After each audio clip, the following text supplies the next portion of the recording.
Hello. It felt like just yesterday we had a conversation on that couch about our Prime Minister going on a Christmas vacation, and Twitter handled it very responsibly. Maybe not. But part of the conversation was about the cost of a lot of things, and the security was right up there with our sitting Prime Minister, and some people got upset with the conversation, is what it is. Well, we're going to dive a little more into the numbers of what it is costing to provide security for not just Prime Minister Justin Trudeau, but all MPs, all 300 plus MPs in the House of Commons. And I got news for you.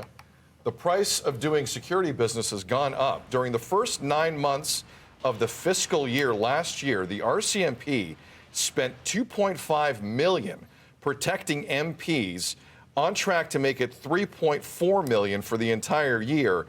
That's up from 2018 and 19's numbers of $1.5 million. So the numbers across the board here are definitely up. Some people are going to look at this and go, you got to be kidding me. You got to be kidding me. Why are we protecting? Yeah, well, you know what? We don't. This ain't 2018-19 here, folks. This is a different time. It's a different level of vitriol. It's a different level of online threat. It's all the things. Devo, I'm having a hard time finding the other, and I do this sometimes, finding the other side of the argument reputable, considering what's going on around us in terms of we're spending too much on security. I don't think you're spending enough personally on security. Taxpayer dollars? All of it. All of it. Yeah. So stop being an idiot and chasing around these people so I don't have to pay for that. You're here. How about that?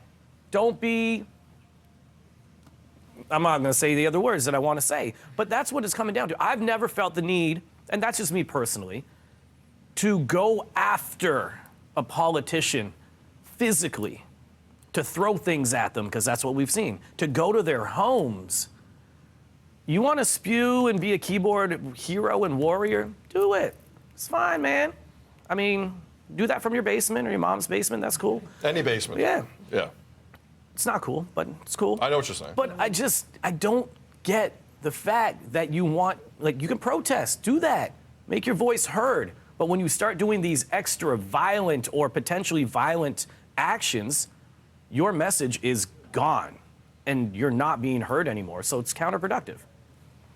Yeah, and the problem, too, is that if there isn't this money spent on security and there's a lack of that, it really dissuades people to get into the political system. And we need people. We need impassioned, educated, full of integrity human beings to want to step into these roles. And they're not going to do it, and especially women aren't going to do it, if there aren't those kind of added protections.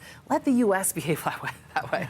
Let them do it. Let's come to a different agreement here in this country. And if you're going to put people forward and that's the behavior, there's got to be protection, especially for women.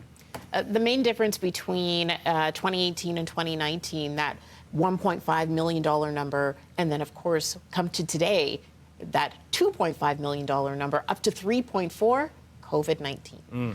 COVID hit, and of course it affected all of us right around the world globally, but there is definitely a sector of folks who were more impassioned by and emboldened by a lot of the mandates that were put together, that were put out there, again, for our safety. A lot of people saying that they did not want to take that vaccine. They did not want to wear a mask. And therefore, there was this violence there was this uptick that we saw.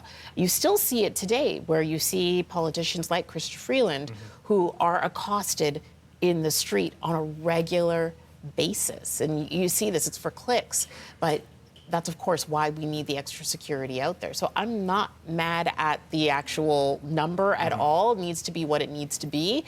It's just that I'm mad at the reason. And it's all because people are upset about policy. And a lot of that policy now has been taken back as we start to emerge from this pandemic, yet people still have this vitriol, this violence that they have in them.